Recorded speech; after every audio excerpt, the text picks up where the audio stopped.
Ya, saya bilang teman-teman bahwa OCCRV itu memang voting ya, jadi bukan hal yang tidak mungkin, di dalamnya ada unsur politis. Dan kali ini Gusmar KB Nusantara memberikan peringatan keras kepada Rizik bin Syihab karena telah berbicara tentang Pak Jokowi terkait OCCRV. Saya akan tampilkan terlebih dahulu kayaknya ya, sebelum nanti saya akan reaction, karena ini sangat menarik teman-teman ya, sekaligus ini buat pelajaran bagi kita semua, karena selama ini mungkin ada pihak-pihak yang mengatakan Pak Jokowi ini tidak penting, tetapi seolah-olah Pak Jokowi ini menjadi sasaran ya. Apakah ada kebencian kepada Pak Jokowi dari satu dan lain pihak tertentu gitu? Saya tidak tahu. Kenyataannya teman-teman bisa nilai sendiri, tetapi yang paling penting adalah kita simak terlebih dahulu dari Gusmar KB Nusantara dalam hal ini secara tegas memberikan peringatan kepada orang-orang yang mungkin saja selama ini berbicara hal-hal berlebih tentang OCCRV. Silakan.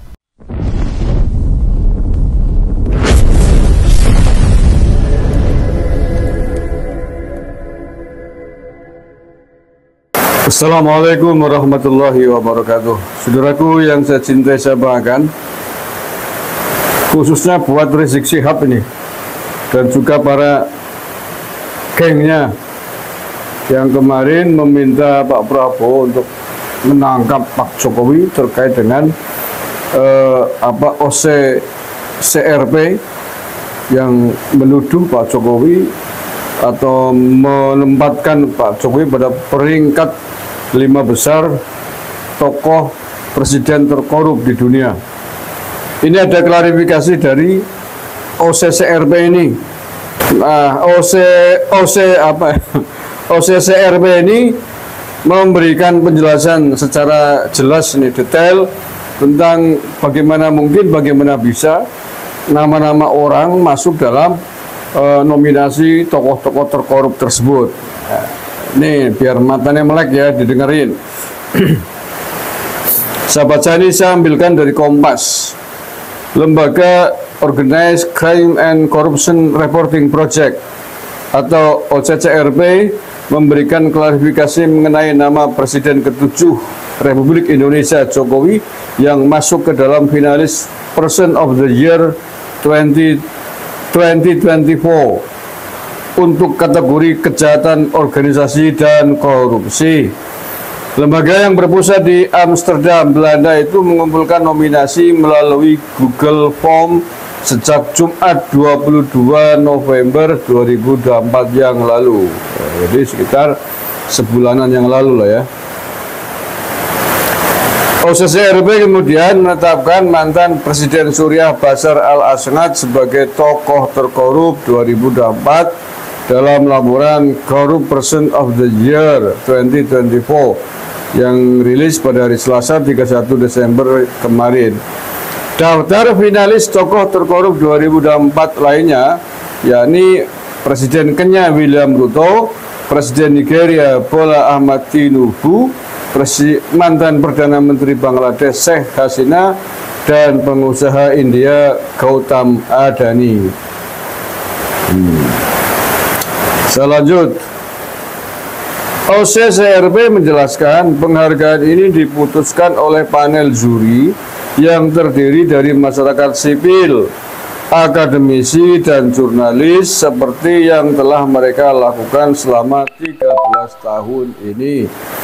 Menurut mereka, para juri mempunyai pengalaman luas dalam menyelidiki kasus korupsi dan kriminal.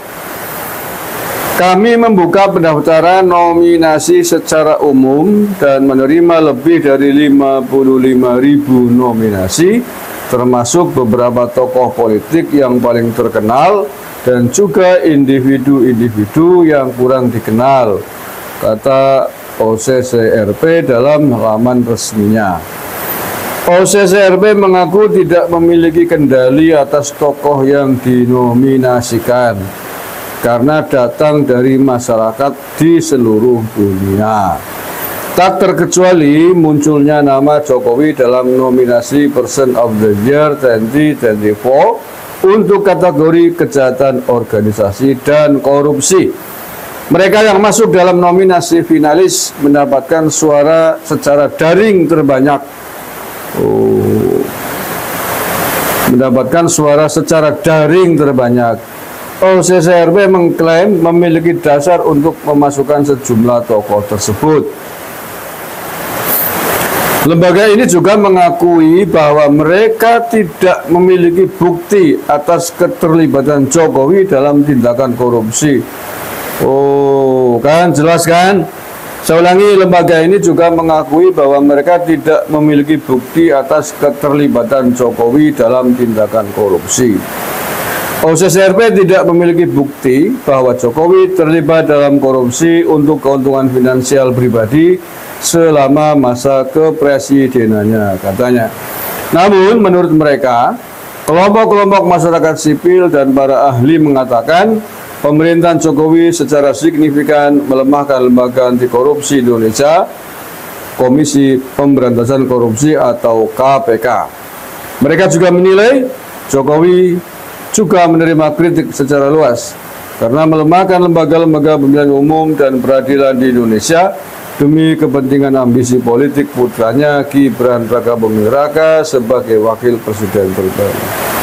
Oke lah ya, jelas saya kira dari pemaparan klarifikasi yang disampaikan oleh OCCRP ini jelas. Yang pertama tadi perlu dicatat dan digaris bawah tebal bahwa rankingan itu didapat dari penilaian secara daring oleh orang-orang yang menilai yang dikirimkan, yang diterima oleh OCCRP.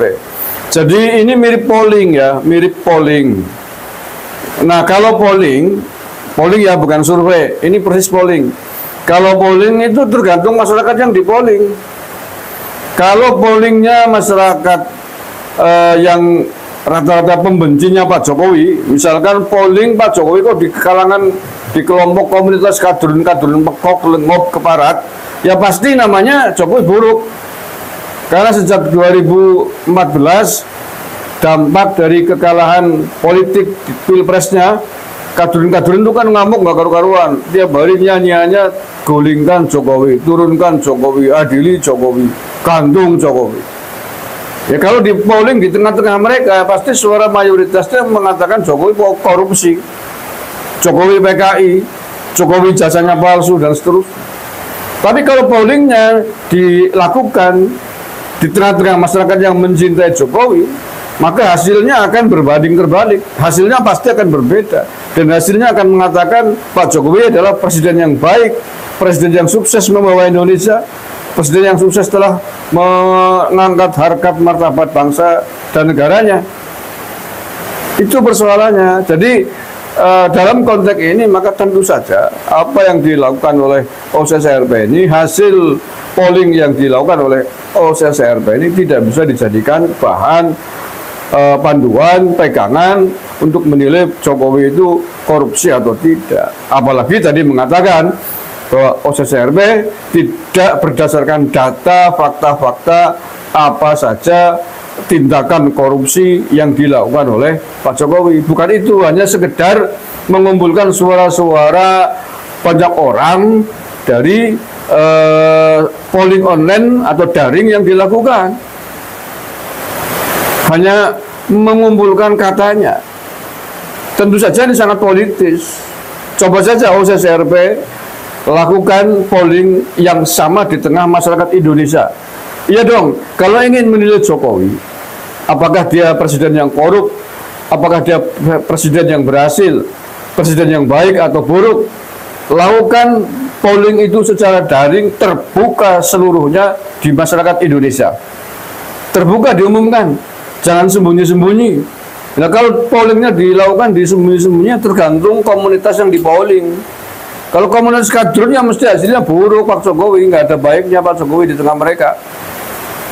Ditambah lagi sekarang para politikus dan grupnya di politikus-politikus Partai Merah, para politikus dan kelompok ekstrim kiri ini, ya pasti juga suaranya akan mayoritas buruk.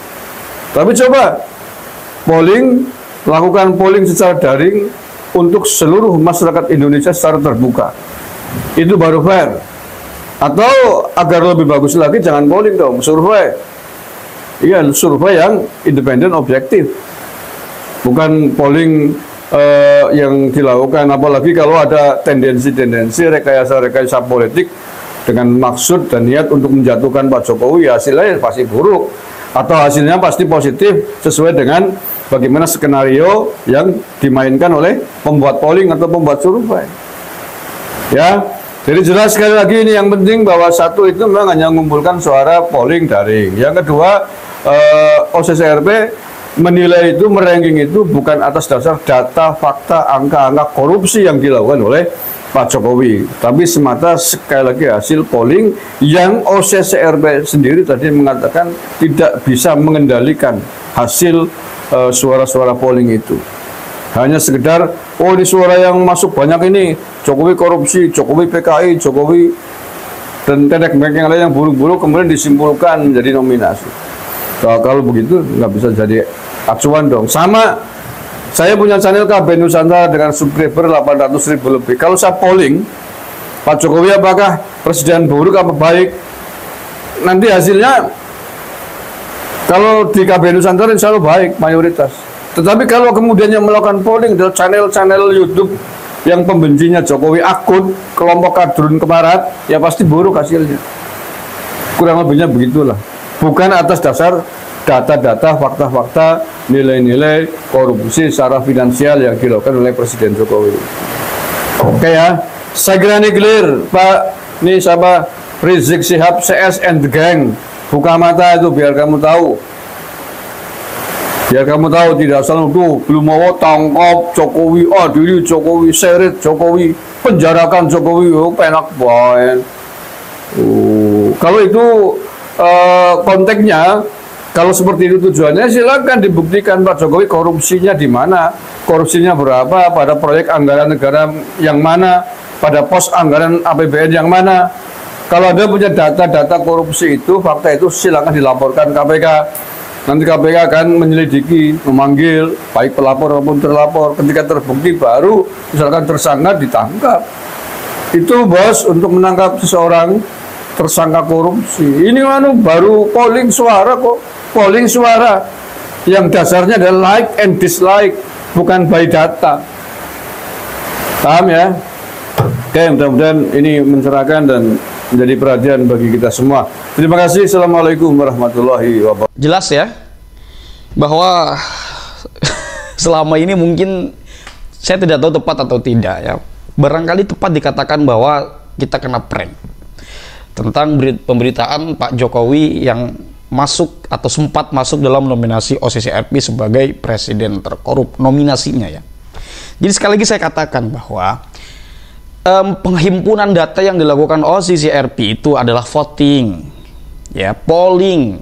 Dia membuka undangan secara umum untuk netizen atau siapapun pengguna net, warga net, menghimpunkan data atau nama-nama, memberikan nama-nama daripada presiden-presiden yang ingin diberikan kepada OCCRP untuk kemudian dimasukkan dalam nominasi. Dan anehnya, Presiden Assad yang ditentukan oleh OCCRP ini tidak ada dalam nominasi. Gitu loh. Oh, berarti nama Pak Jokowi yang sempat ada di dalam nominasi itu hasil voting. Kalau kita perhatikan sisi politisnya, mungkin saja voting-voting itu dilakukan oleh orang-orang yang tidak menyukai Pak Jokowi. Sebetulnya begini teman-teman, ini bukan, sekali lagi, ini sering saya katakannya, bukan hanya sekonyong-konyong pembelaan kepada Pak Jokowi semata. Tetapi ini dilakukan, atau reaction termasuk saya lakukan ini ya, untuk menjaga kestabilan negara. Kalaupun memang ada bukti yang menunjukkan bahwa Pak Presiden Jokowi, mantan Presiden Pak Jokowi ya, melakukan tindak korupsi, silahkan buktikan. Ya. Jangan sampai ini adili Jokowi apa Jokowi ya, seperti yang disampaikan Gus Mor tadi, tapi tidak bisa dibuktikan. Yang ada bikin gaduh negara, persepsi orang makin yang tidak kepada Pak Jokowi. Apakah Anda mengatakan sesuatu tanpa bukti tidak takut terkena dosa fitnah gitu? Apalagi jika orang-orang yang melakukan itu adalah orang-orang yang basisnya atau backgroundnya adalah menggunakan jubah keagamaan. Itu sangat tidak baik sekali bagi masyarakat Indonesia, kesehatan nalar masyarakat Indonesia ya. Hanya akan mungkin akan menimbulkan kebencian di antara sesama masyarakat Indonesia kepada mantan Presiden Indonesia. bahwa dalam kebijakan politik mungkin kita melihat kebijakan-kebijakan Pak Jokowi itu ada yang mungkin tidak baik untuk masyarakat, tidak menguntungkan masyarakat, dan Anda tidak menyepakatinya, silahkan. Anda berikan kritik, Anda berikan semacam solusi atau apapun, dipersilakan. Ya, kebebasan berpendapat kita sebagai masyarakat ini dijunjung setinggi-tingginya dan dilindungi oleh undang-undang negara. Tetapi kita mesti menjadi umat yang cerdas. Jangan kita berpendapat mengenai satu fenomena berdasarkan like or dislike atau rasa suka dan tidak suka, melainkan mesti dipelajari terlebih dahulu. Saya pun sebagai pribadi ini kadang-kadang merasa aneh dengan kebijakan-kebijakan Pak Jokowi. Apakah saya pernah mengkritik Pak Jokowi? Sering. Ya. Jadi, tetapi gini, ketika saya itu sudah berlebihan, Pak. Sudah berlebihan. Ya, kritik-kritik yang dilontarkan kepada Pak Jokowi itu sudah berlebihan. Itu loh. Jadi bukan berarti saya begini adalah buzzer, kemudian saya ini adalah ternakan ada komentar-komentar begitu ya. Dan ketika saya serang di situ, apakah saya menyerang kadrun? Enggak pernah, karena mulut saya selalu terdidik untuk tidak mengatakan seperti itu. Justru saya merasa aneh ketika saya dibilang buzzer. Dari mana? Saya tinggal ngonten sebagai warga negara yang memiliki hak untuk berpendapat, ya sudah. Yang paling penting adalah menjaga kestabilan negara, menjaga kesatuan di antara kita semua. Itu loh. Jadi mohon jangan lagi ada narasi-narasi berlebih ya, tetapi itu tidak ada bukti. Kecuali ada bukti, silakan. Ya siapapun, mau Pak Jokowi, mau siapapun, selagi ada bukti, silakan ajukan bukti itu ya. Jadi agar supaya kita tidak iwuh pekiwuh nih antara sesama masyarakat Indonesia, sesama rakyat ya. Begitu teman-teman. Apalagi banyaklah di Indonesia sekarang ya informasi-informasi seliweran semisal Sintayong ya. Yang banyak lah. Tidak enak saya ngomong di sini ya. Tapi intinya itu teman-teman, jaga persaudaraan di antara kita sebagai sesama masyarakat Indonesia. Ketika Anda mendengarkan kabar berita, ketahuilah bahwa kabar berita itu sifatnya mahtamala sidqa wal kizbah atau wal kazib ya. Lebih enak dibaca kizbah aja lah. Jadi mencakup antara benar dan salah ketika kita menerima sebuah informasi. Maka bagi kita sebagai masyarakat yang cerdas harus meng-cross-check terlebih dahulu berita tersebut ya, jangan ditelan mentah-mentah. Barangkali itu teman-teman yang dapat saya sampaikan, kurang lebihnya saya mohon maaf. Hadanallahu wa iyyakum ajma'in. Salam cinta damai untuk semuanya, untuk NKRI tercinta. Wallahu huwal muwaffiqu ila aqwamit thoriqin. Wassalamualaikum warahmatullahi wabarakatuh.